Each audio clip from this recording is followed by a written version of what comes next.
I have some very bad news. What I'm about to share will disappoint you. The crisis we face is worse than most people realize. I won't just talk about it. I'll give you the facts, you decide how bad it is. Many people think the last few years were tough, but we're about to get through this. They believe the next 5 to 10 years will be better. But the truth is, the next 10 years might be worse than the last 50.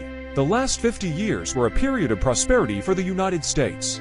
I know some disagree, but the US economy grew significantly over the past 50 to 60 years. Even with setbacks like the 2008 crisis and the pandemic, the overall trend was upward. Unfortunately, that's about to change. The next 10 to 20 years will be a period of economic decline. It's the end of the good old days. To understand why, we need to discuss the global currency reserve.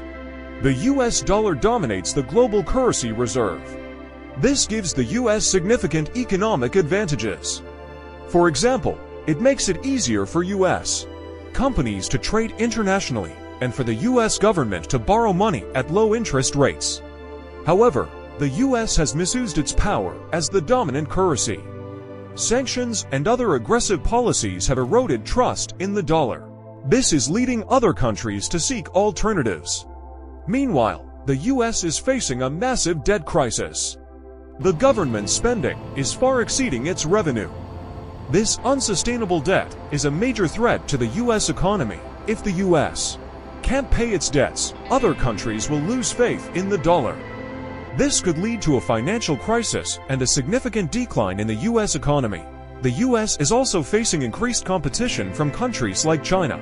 This will make it even harder for the US to maintain its economic dominance. In conclusion, the US is facing a perfect storm of economic challenges.